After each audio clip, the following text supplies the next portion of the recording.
talked to people individually today. Several of you were at the Excelsior reading and for A View from Delphi. How many people were there for the... Wow, that is so cool.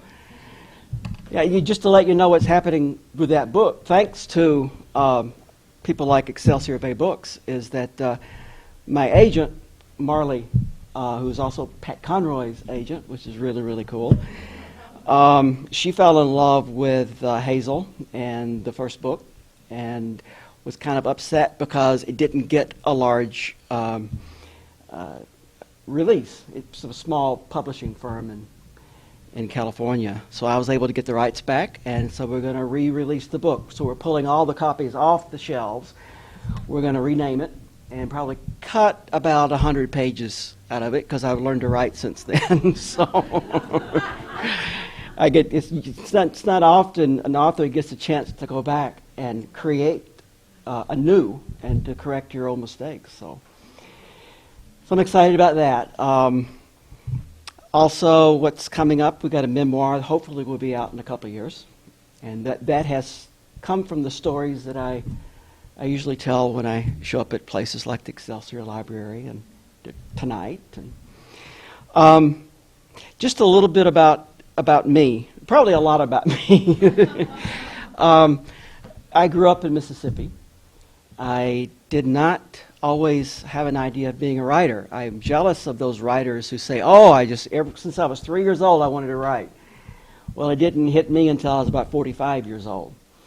I think there was part of me that wanted to be creative, but this is 1950s, 1960s Mississippi, and as a male, I was already, people were already suspicious if I was a real boy or not, because I didn't do a lot of the things the other real boys do, like sports and kill squirrels and rabbits, and I like to read and I like music, so to go out and say, hey, I just wrote a new poem is not a real safe thing to do.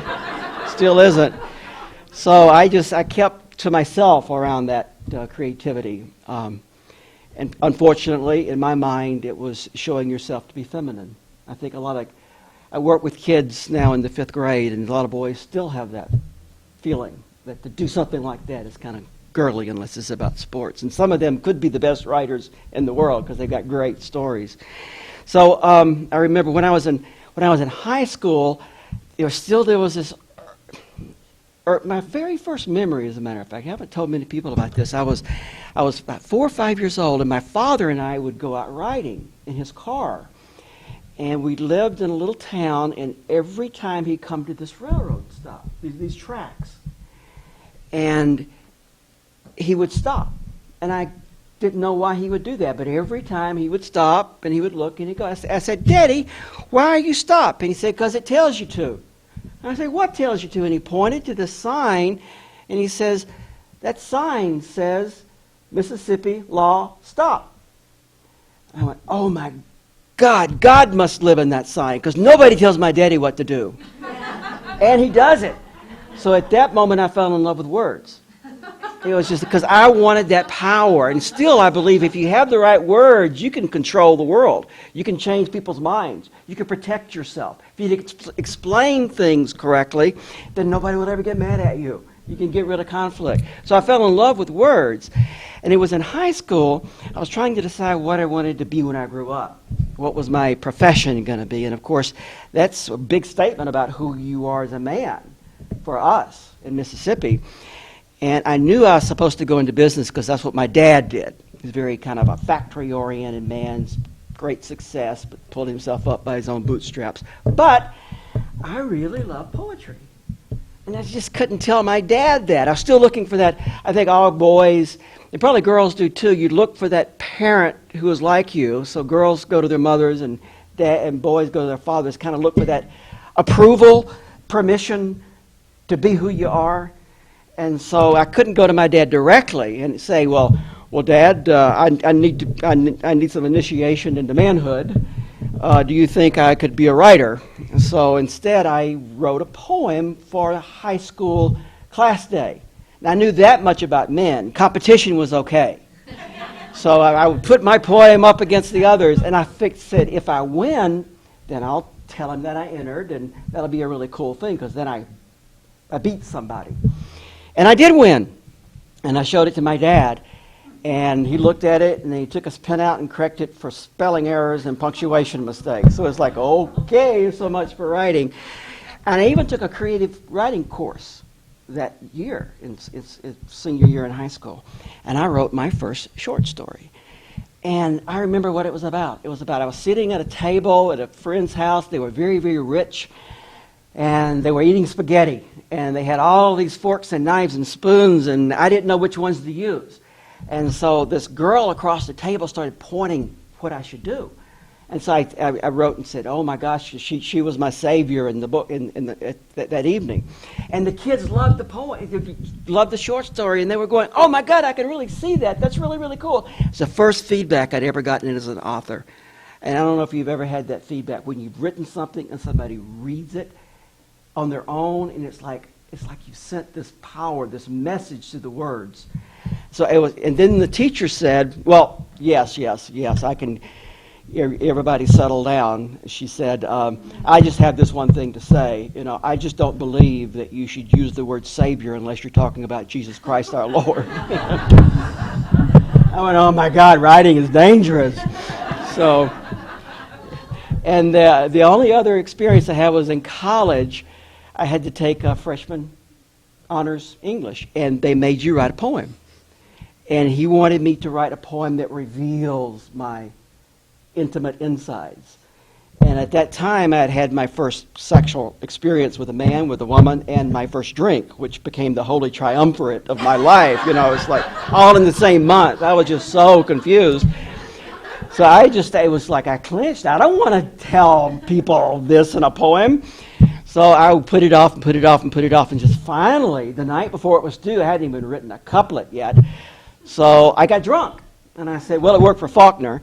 So I got drunk on Kentucky Bow bourbon and just threw something together, gave it to the teacher, and I said, that's the last I'm ever going to expose myself. Because writing, you really expose yourself. And I remember getting it back. He handed them out, and I just saw it was all red and kind of slash bleeding blood. So I just stuck it away. And I said, okay, what I'm going to do, I'm going to just put all this childish stuff aside and be a man and go into business. I got a master's degree in psychology. And then I went into business and moved to Minnesota in 1980 before they threw me out of Mississippi. It was, and I came here, and I didn't know it, but this was the land of 10,000 treatment centers. So I was working at a job, and I got a job. I was vice president of human resources. I was doing great professionally, but I was just going out in flames in my personal life. So I went to a psychologist, and I said, I may be bisexual. And he said, you may be a drunk. He said, I would sober up first. So I got into treatment, as everybody else in Minnesota's done, I suppose. And then I became very successful at my business.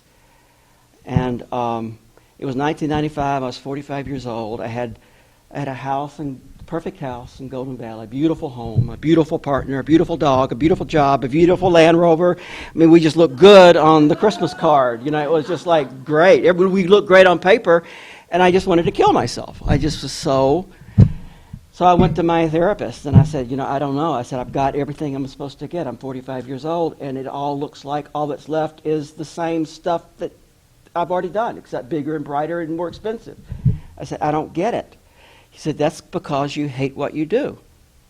I said, what has that got to do with it? My dad told me, if you find a job you only hate 95% of, you got a damn good job, son. And he said, no, he says, you don't, he says, you make so much money, you don't even do anything with it. Because I didn't. I just didn't know what to do with money. I didn't care about anything except work, add it up. And I said, well, what do I do? He says, my guess is when this wasn't what you wanted to do when you were a kid. My guess is you made a promise to yourself when you were a kid, and this wasn't it. And I said, oh, what was that promise? And he says, well, I'm your therapist, not your psychic. He says, oh, so how do I find out? And he says, you're going to have to quit doing the things that hurt before you can find the things that you love. And I never quit anything. I was a man, and men aren't supposed to quit anything. You're supposed to do it till you die. And he was right. Everything hurt. My did not like my partner, but didn't want to hurt his feelings. We both believe this is probably the best we could do anyway. So the house hurt. I didn't like going home and taking care of the lawn and keeping up with this was not the life. My job hurt. I did not like the executives I was working with. I was making them I was making people I didn't even respect more successful at what they were doing. And so I just quit it all. I gave away the business. I broke up with my partner. I gave away the dog. I sold the house. And the more I gave away, the better I felt. It just was totally opposite than what I had been taught. It was like the lighter. So I just started looking for things to give away, to throw away. And I found a little artist apartment I was going to move into. It wouldn't hold 1/10 of the furniture that I had, so I gave away all my furniture. And two things happened in the next couple of months. One was one of my last clients was a company down south. And a woman came up to me and she says, "You're Johnny Johnson, aren't you?" Well, I said, "I'm all grown up now. I'm Jonathan Odell." And she said, but I said, "How'd you know that?" She says, "Oh, I used to work with your daddy." She said, "You wrote that poem in high school, didn't you?" I said, "No, I'm not a poet." She says, No, for class day. You wrote a poem for high school." She said, "That was the most beautiful poem I've ever read." I said, "How did you know about it?" She says, "Oh, your daddy was so proud. He came to the office and Xeroxed it off and made all of us read it. He always thought you grew up to be a writer." I called him up and I was pissed. I said, "How come you didn't tell me you liked that poem?" He says, "Oh, what poem?" He says, "The poem I wrote in high school." And he said, "Oh, yeah, that was a good poem." And he said, "But you knew it. You knew it was good. You didn't need me to tell you." And I said, "Hell, I thought I flunked childhood. You didn't tell me I did anything good." He says, "Oh, no, you were a good kid. You weren't on drugs. You didn't wreck the cars. Didn't have to bail you out of jail." That was his standards for a good kid. So I said, "Well, I'm going to come home in a couple of weeks, and I want you to have a list ready of all the things that you liked about me as a kid. I want to hear them." I didn't have to hear them. It would have been nice to have heard them when I was looking for it, but I wasn't going to let him die without telling me that stuff. And he did. He told me all that stuff. Then the other thing was, when I was cleaning out my apartment, I opened up this trunk that I carry around with me everywhere. It has all my report cards from the first grade on. It has all the papers I ever wrote, my everything. Like one day I'm going to have to defend my existence. I can pull out my case. So I was throwing out stuff, and I found this poem that I wrote in college for that college course. I never even looked at it. All I saw was the red, so I just finally opened up and read it. He gave me an A-. All the red was beautiful alliteration, gorgeous metaphor. At the bottom he says, "Talk to me. We need to get this published." But I was just at 20 years old, I could not have heard that. Some people say, you never can look directly on the face of God because that much truth will kill you. And at 20, it would have killed me. I had to get through my alcoholism, and I had to get through growing up and doing it. And 45 years old, it was like I finally got it. Oh. So I started writing. And the worst advice I ever got was, write what you know. Horrible. It was like, can you imagine writing a novel, spending 5 years writing what you know? Do you know how boring that would be? You know how boring the reader would be? It's like you're preaching. And I think the best quote I ever heard about writing was, the writer's job is not to proclaim the truth, but to discover the truth. So I believe you write what you're drawn to know.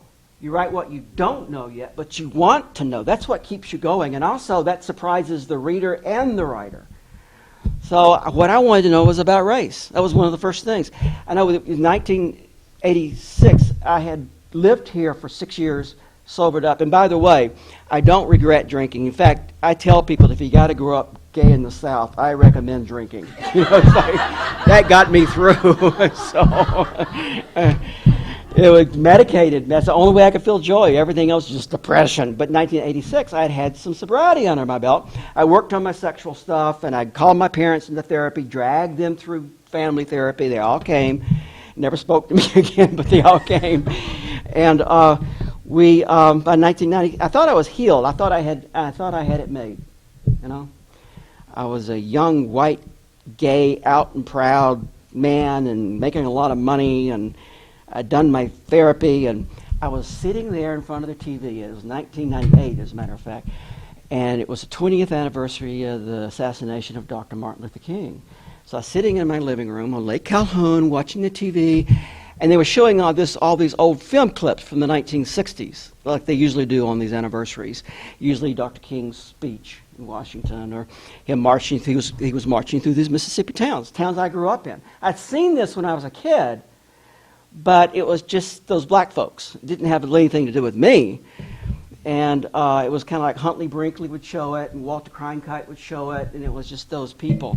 And for the first time, though, I started looking, and instead of looking at the marchers, I looked at the people on the side of the road, the white people throwing the rocks and waving the Confederate flags, and I went, oh my God, those are my people.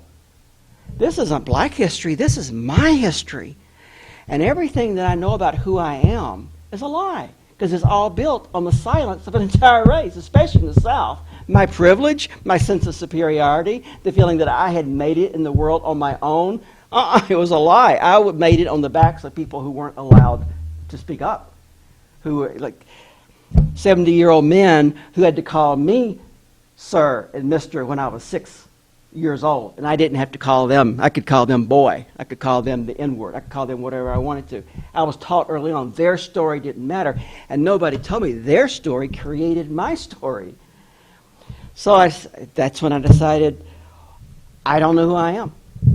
And I've had a couple of transformational moments in my life, and you've probably had them where I call them blinding glimmers of the obvious, BGOs.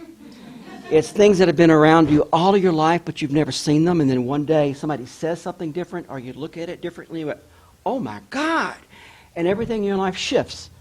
And this is one of those moments. And I just broke down and I cried. I just spent the evening crying. I don't even know what I was crying about. I just started remembering the maids that we had. I remembered the black people in my home that I never had to look at. I remembered the schools they went to, so I could get really nice schools. And the schools it just started flooding. I did not know what to do with it.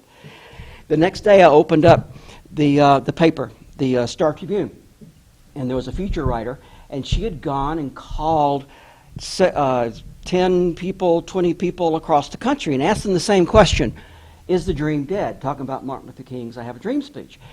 And I started reading those, and then I read one by a woman named Fannie Smith, and she was a mayor in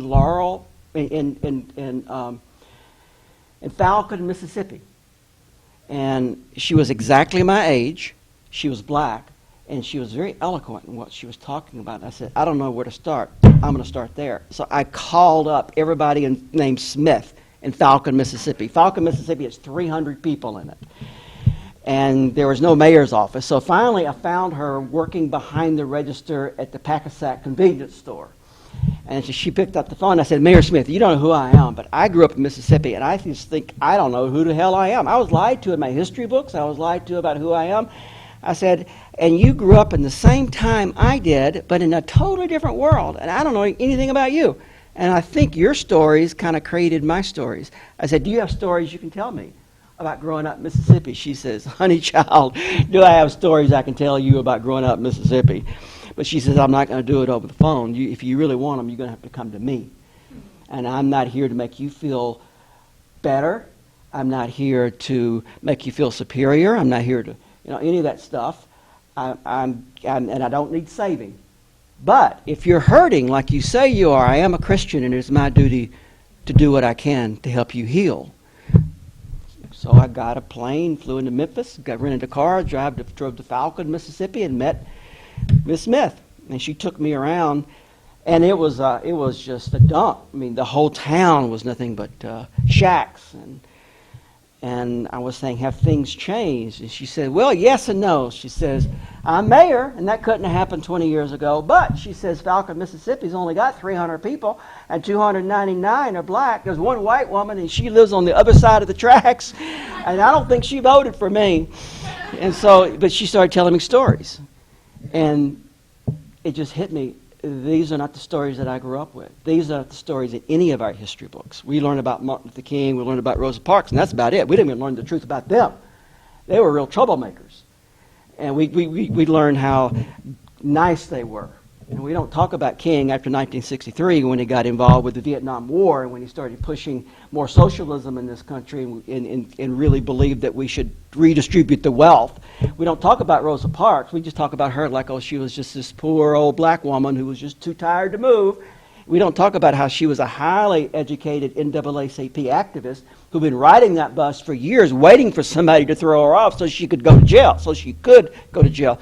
And so I started getting these heroes, and they weren't the preachers and the teachers and they were the field workers. They were the Saturday night drunks.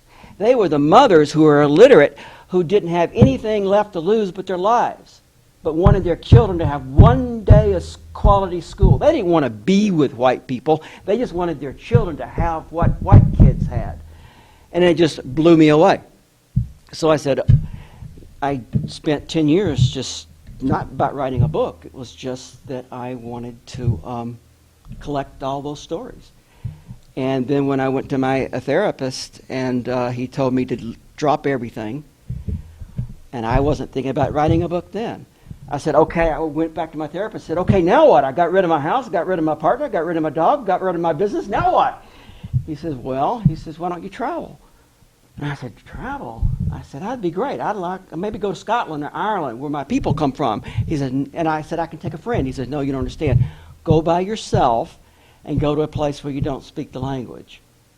He said, you spent your entire life manipulating people, controlling outcomes, living on 5-year plans. You've never been lost. He said, before you can find yourself, you're going to have to get lost. You're going to have to get so lost that you have to ask for help. And when you get that lost, you'll hear your voice again. So after 3 months of roaming the jungles in Costa Rica, I woke up one morning in a tree that I was sharing with a family of howler monkeys. And I remembered my dad and me driving out and seeing that sign and going, oh my God, I always want to tell stories. So I'm going to go back and I'm going to tell stories. So I took all those interviews that I had done from Mississippi and turned all those people into characters into the first book. And that was The View from Delphi. The second book, The Healing, there was one group of people who I couldn't figure out. And it was like I understood the preachers and I understood the field workers, but I kept hearing the story about midwives. And that was not the story that I was taught. I was taught midwives were dirty and they were superstitious. And we always knew as white boys, if you got a girl into trouble, you take her down to colored quarters and you find the old midwife and she'd give you an abortion. So it had this ugly, evil feel to it. But when I talked to midwives on my investigations or talked to people who knew midwives, these black women would just start crying. I mean, they felt these women were saints. And in fact, I interviewed the mayor of Laurel, Mississippi, the first black mayor. And I said, what's the proudest time of your life? And he didn't take a second. He says, my proudest moment. He says, I was caught by Miss Katie. I said, what do you mean caught? Well, Miss Katie was my midwife. She caught me. That's what I'm most proud of. I thought he was going to say fighting the Klan or getting an education in Mississippi or being elected mayor for the first black mayor. No, it was his association with that midwife. Then I started to understand my history books were wrong. Usually when I start hearing one story in the black community that contradicts my story as a white man, I realize, that's another time when the black story became inconvenient for the white story. Because most of black history is nothing but a handmaiden to white history. It's never supposed to confront white history. So I said, okay, what's the problem here? And I found out in the 1920s and 1930s, by that time, after the Civil War, white doctors didn't touch black folks anymore. There was no use to. Before the Civil War, they were valuable commodities. So white doctors would tend to black flesh to get them to stand up longer in the fields, to propagate more, and to have a higher resale value, just like a veterinarian would do. But after the Civil War, it's like they were on their own. So within these communities, these black communities, wise women would rise up.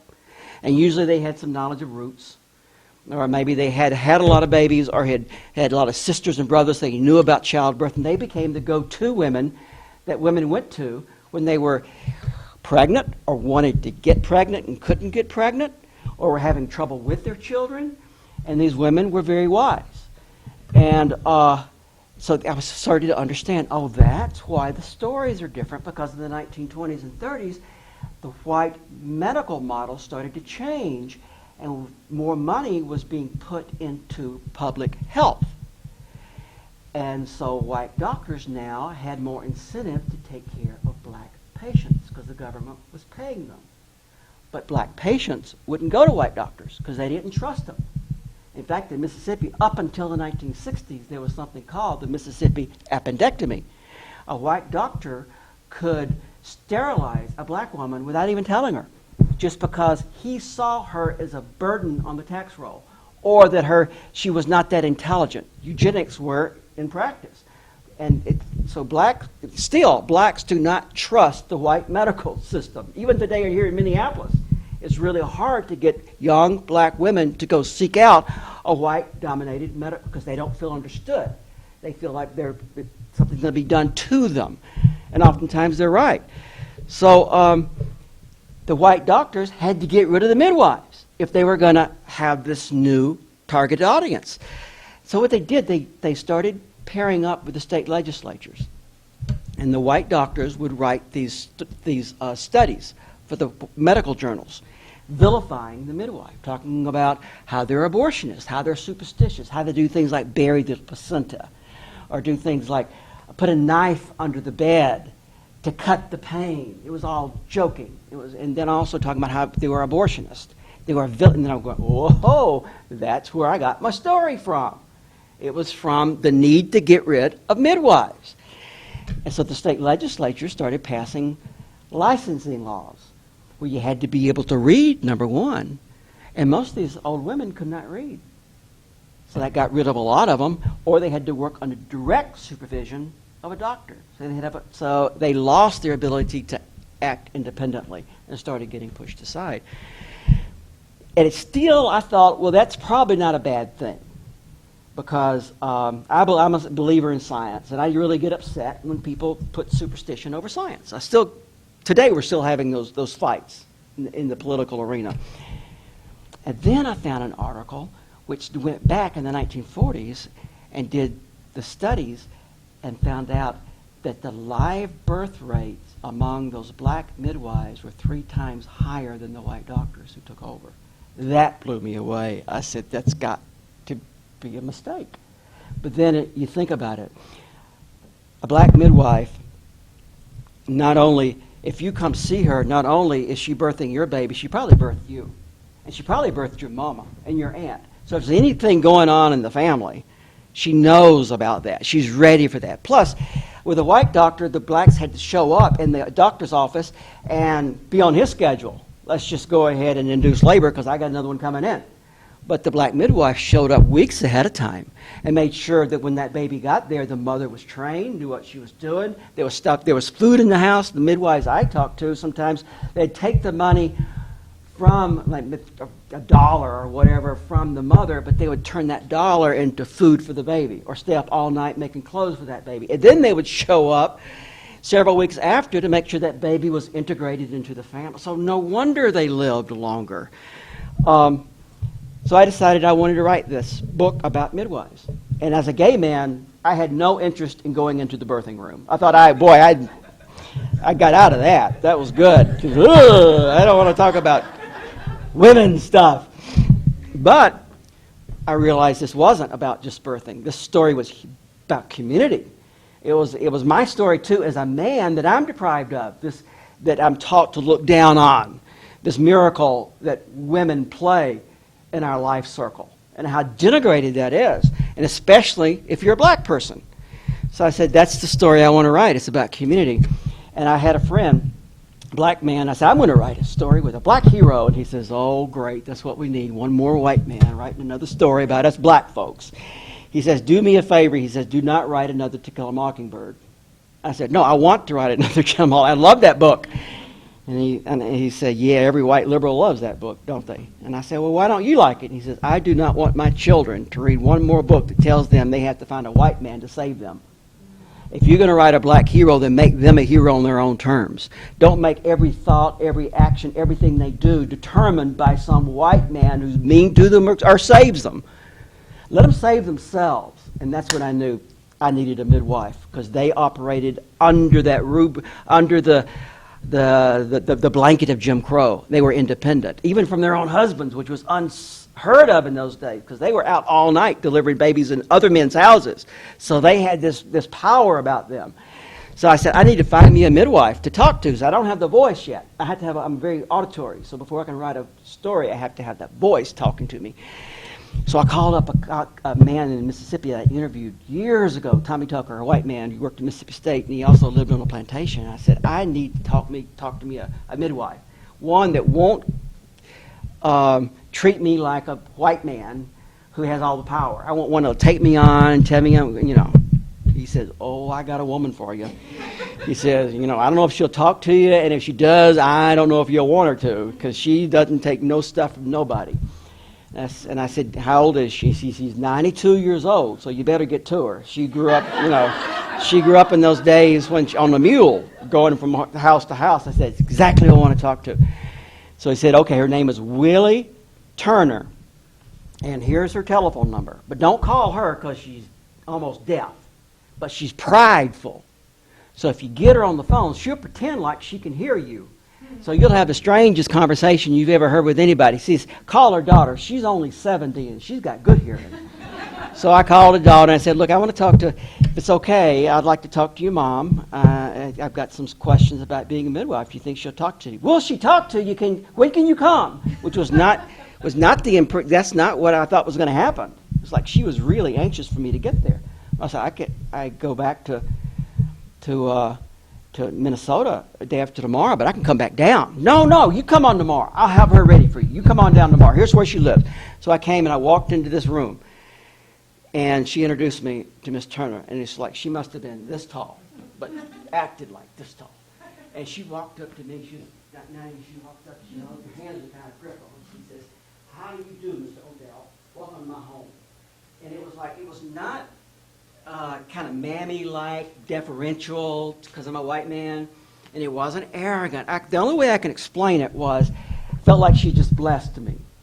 You meet some people like that. You meet them for the first time. There are people who just bless you, and they look into your heart and they say, "I love you," and there's nothing you can do that's going to make them dislike you. There's that permission they give, and that's what she taught me. The first thing about midwifery, where their power came from, was that, have you ever had a doctor who knew you by your ailment? Oh, this is my appendectomy, or this is my broken leg, or this is my room 222. And it's like, those people I don't trust that much, because they don't know my story, they don't know who I am, so I hold back a little bit. What Miss Turner knew was she was working under the worst conditions in the world, and unless that mother trusted her and gave her permission, I think we give our doctors permission to be healed. And she was trustworthy.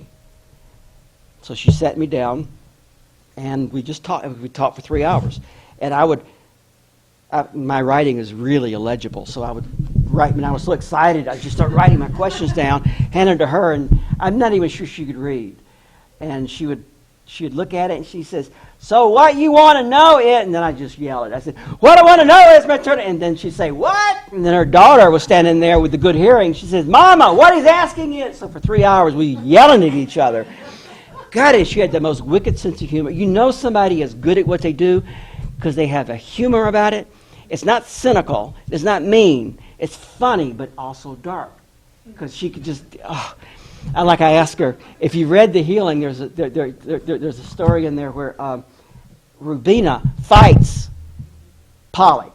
And I wanted to know, and I really wanted that, so I could see the scene, but I didn't know if it actually happened. I said, Miss Turner, I said, did you ever have a mother fight you?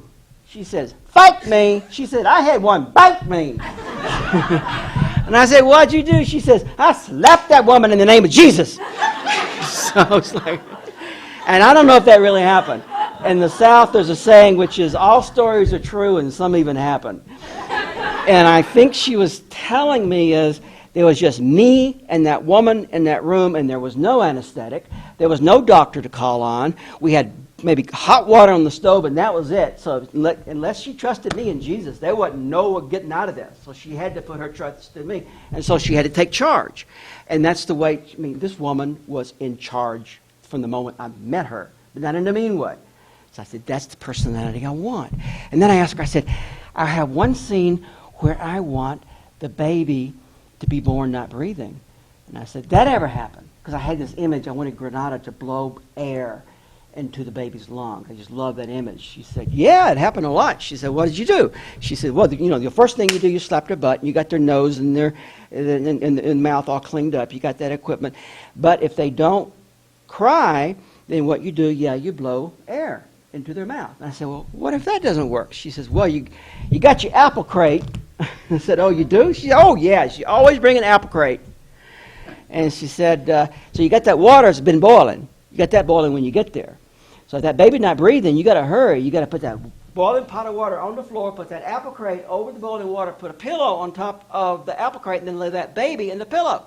And what she was telling me was she had invented an incubator. And that's when I realized these weren't really poor, stupid people. Brilliance often comes from need and necessity.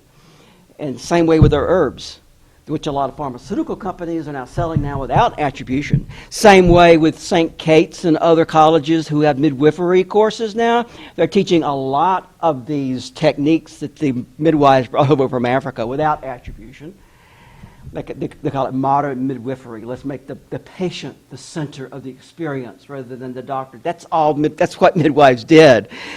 And at the end of the time, it was like, I knew I'd found my character. I found my book. And she knew this too. I understood then why she was so anxious to talk to me, because she was sick and she was going to die soon. And she had been vilified, and her sister midwives had been vilified, and she wanted me to tell the story. And that's why she treated me like I was important, because it was like, you need to tell our story. So I was getting that by the end, and I said, well, before we end, I just need to know, Ms. Turner, I said, if you had to sum up what it means to be a midwife, how would you put that? Because I want to make sure I get it right. And she looked out the window, and she looked at me and she said, Johnny, she said, here in Humphreys County alone, I caught 2,063 babies. And every one of them calls me mother. But I said, oh, and she said, no, that ain't it. I said, what? She says, every one of them is still my child. And it was like, that was Polly. So I went back and I wrote the book. And when Random House called and wanted to publish it, she was the first person I wanted to call. And I found out that Googled her name and address, and she had died just like a year before. And then I Googled it again. I was kind of feeling down about that, and I found a 2 years before she died, the Mississippi State Legislature unanimously voted to honor her for birthing 2,063 babies in Humphreys County, Mississippi. So she got that attention. Then I tried to find her daughter so I could tell her, and I couldn't find her. And I realized, that woman was one of her 2,063 children. Of course, she was her daughter, and it was like. So, but after the book came out, I started getting calls from Texas and from California and saying, what you doing writing about my grandmama? And so I was able to connect with the family. So that was, I'm going to read a real quick section if that's okay. And then I'll open it up for questions. This is, as Pamela talked about before, the book takes place pre-Civil War, 1860s, on a Mississippi plantation. And this plantation is in the middle of the Mississippi Delta, which at that time is untamed wilderness. And the Mississippi Delta, before they built the levees, was nothing but millions of acres of swamp and alligators and mosquitoes, and nobody could live there. But this one planter realized the Civil War was probably going to come. Lincoln was going to get elected, and the slaves, the abolitionists were already making the slaveholders' job really difficult, because now there were free blacks around. And there was talk about freedom. So he wanted to raise a crop of slaves who had never heard of freedom, who he could mold by using the examples of family and discipline and loyalty and religion, and pervert those into subservience. So he had done that. He had had a plantation in Mississippi, And he didn't want to buy off the plantation. He wanted to breed his own slaves. But then there was a plague that came through called black tongue, which was an actual disease that came through Mississippi around the 1860s. It was killing off all the slaves. And in those times, it was assumed that blacks had a different biology than whites did because they weren't human beings. They were less than. So only blacks were dying, so this was a black disease. So he called the white doctors, and they killed more slaves than they saved, which was really true of the white doctors, because they saw the blacks as animals. They treated them like animals. They didn't see them as human beings. So he has to buy off the plantation. So he buys this ancient slave healer from North Carolina named Polly Shine. And he brings her to the plantation. And he says, okay, you're old. I paid $5,000 to you, which is exorbitant for a slave in those days. Fill hand probably cost about $1,000. $5,000. And before you die, you better pass this information on to somebody else that I own. Otherwise, I'm going to throw you in a ditch when you die, and you'll have a funeral of a dog. And funerals were extremely important to the African Americans in those times, being prayed into heaven. So she picked as her apprentice this young 13, 14-year-old girl who was a black girl, but who was, on the night she was born, was plucked out of the slave quarters by the mistress who had lost her own daughter to cholera. So she picked this little girl up like as a pet, and she raised her as you would a dog or a monkey in the house. She'd bring her out and dress her in her own daughter's clothes. And it was like an ornamental relationship. When she'd get drugged up on opium, and she got lonely, she'd have them bring Granada to me, and she'd hold her like you would like. I think when grieving mothers oftentimes would lose their children, they even give them transitional objects like a teddy bear to hold. So this girl had been raised in this really warped relationship of motherhood. And even though you may hate your mother, that's the mother that you want. So she saw this crazy white woman as the mother that she wanted. And she was raised among the riches and the finery of the White House. And she saw herself as above all those dirty field hands who died of things like black tongue. And Polly, though, said, as screwed up as this girl is, she has got the power. She has got the touch. So she picks her out to be her apprentice. And so the rest of the book is about a battle of wills between this girl who doesn't know who she is, where she belongs, who her people are, and between Polly, who will do anything to breed freedom within the breast of her people. So this scene, Polly takes Granada out to one of the settlements, the black settlements, and a woman is going to be having a baby. So Polly's been sent for to help and assist in this difficult birth. And Granada is too young to go into the birthing room yet. So she has to wait out on the porch and so inside she's listening to what's going on with this woman. Now Granada looked up to see that many more people were milling about the yard. She'd been there all day. Children had gathered dried wood and pine nuts, and a fire blazed in the lane. The men talked quietly, while the women carried babies on their hips. But whenever some commotion arose from the direction of the cabin, everyone went still, as if they were awaiting some important pronouncement. Firelight reflected the great anticipation in their eyes. As Granada sat alone, feeling a stranger to everybody and everything around her, the door creaked open, and out came the sick woman's man. He wiped his hands anxiously on his dirty pants. Then he reached into the pocket of a ripped shirt for a clay pipe. He sat down on the bench next to Granada. "You Polly's apprentice?" the man asked, twisting the pipe stem with his thick, blunt fingers.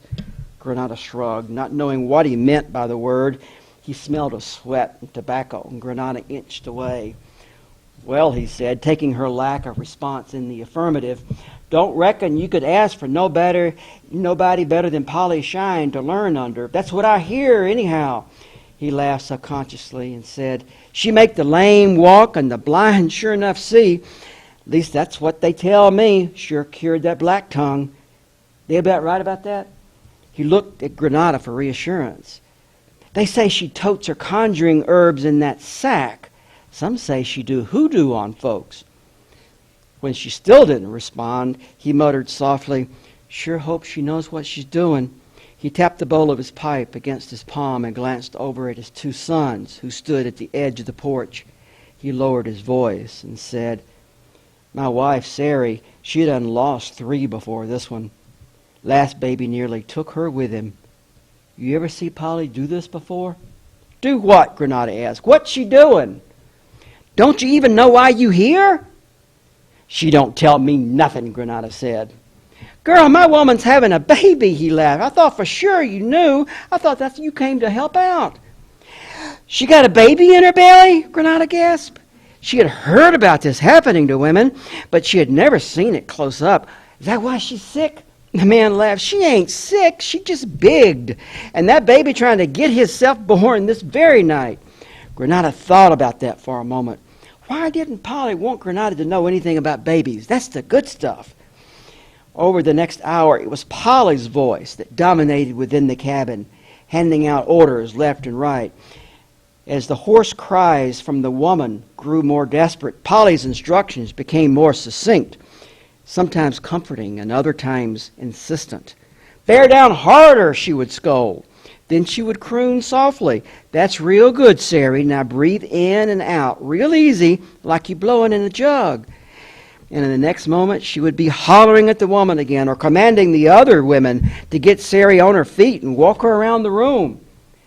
Finally, the pregnant woman cried out, "Something ain't right. I can't do it no more. It wants to kill me." And there followed the sounds of the women calling out Sari's name, telling her she was in God's hands now. "Let it roll with God," they cried. "He'll see you through." "Yes, Lord," the man next to Granada whispered. Sari released a heaving groan that threw a deathly quiet over the yard. The only sounds now were the pine nuts popping in the fire. Sari's man leaned his arms on his knees, clasped his hands together and mumbled his prayers, while his sons stood wide-eyed against the porch railing, the older boy's arm wrapped protectively around his little brother. Those in the yard began their silent prayers. God was beseeched with one voice, and in that long moment there seemed to beat only one heart, growing stronger and louder. Granada's entire body throbbed with it, and when she felt that she couldn't contain the surging force any longer, there came the cry of a newborn baby, breaking out over the heads like a sheet of lightning. The entire community answered the new arrival with a spontaneous cry of its own. Sari's man jumped up, flung open the door, and charged into the cabin to his wife. Granada, filled with the wonder of that moment, found her legs and stood to gaze through the door. The grease lamp on the table cast a golden circle around the group. They were all looking down adoringly at Sari, whose face radiated light. She held a tiny child close to her, its little arms reaching. Granada fixed her eyes on Polly as she stood tall and erect, looking down on the mother and child, the disc winking in the lamplight. She neither smiled nor frowned. Polly's countenance begged no gratitude. Her expression was so complete in itself, nothing was required of those who saw her but to love her, and Granada could not help doing so herself. Sari reached out to Polly, and after taking her hand, brought it to her own glistening face. Granada did not know that she herself had begun to weep. "God bless you, Mother Polly," Sari said, her voice liquid with tears. And then she did a surprising thing. She lifted the baby in her hands and offered her child to Polly. Without speaking, Polly gathered the naked child and swaddled it in a piece of snow-white linen. Then she lifted the child to her lips and kissed it on the brow. When she returned it to the mother's arms, she leaned over and spoke very softly what Granada thought must have been a single word, but one that could be heard only by mother and child. So that's the birth. So, thank you.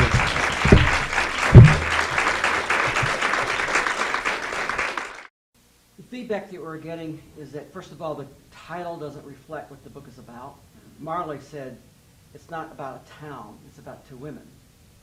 And when people, that's why people will pick it up. And I don't write men's books, and it sounds like a man's book, especially that picture on the front with the burning forest. It looks like it's going to be a Faulkner kind of hard-edged thing, and it's not. It's a soft book. It's about relationships. And so she wanted one that reflected the time in the 1950s and something that reflected a friendship and alliance of women. So we're looking for a name that will have that in it. So you don't have a new title?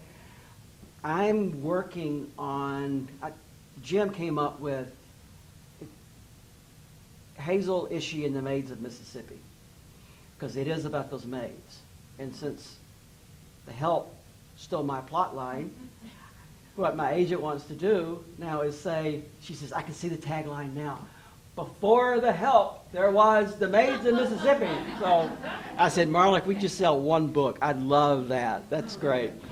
So we're going to tag on to the women and the maids. And I'm also, they don't like Ishii.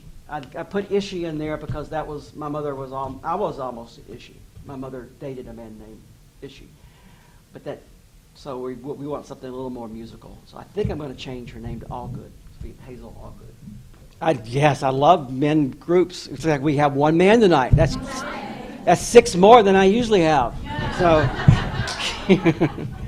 but yeah, whenever a man's book group asks me to speak, I always go just to see.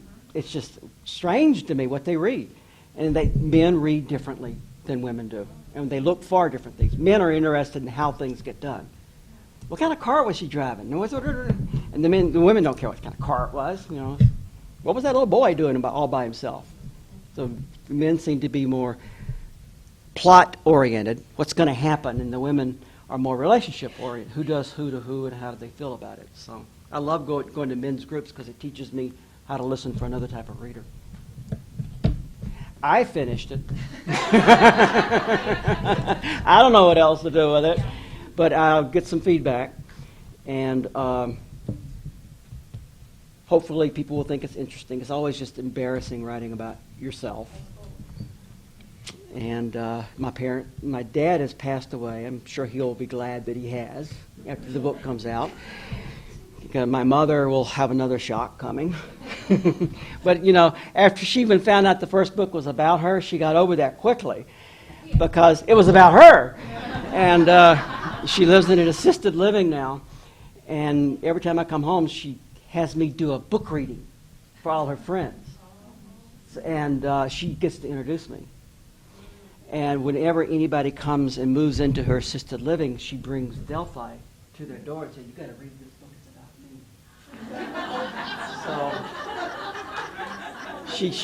So terrible, but really rewarding too. I mean, there's just so much like that. That they have different ideas about what rewarding. I guess that mayor that I was telling you about. When he talked about Miss Kate caught me, and people talked about Miss Kate in Laurel, Mississippi, where I grew up, and they just cry. That's how powerful she was. But Miss Kate, it was also Leontine Price's mother. Leontine Price grew up in Laurel, Mississippi.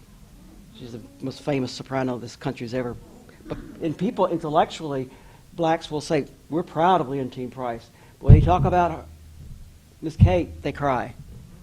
There is something that existed in Laurel, Mississippi within the black community that was very redemptive and very rewarding. They had to depend on themselves and create themselves, and I don't know. So there is that hard side, but there also is a very beautiful redemptive side too. Yeah, I did a lot of... I finished the book Delphi in 2001, as a matter of fact, and then my first agent dropped me.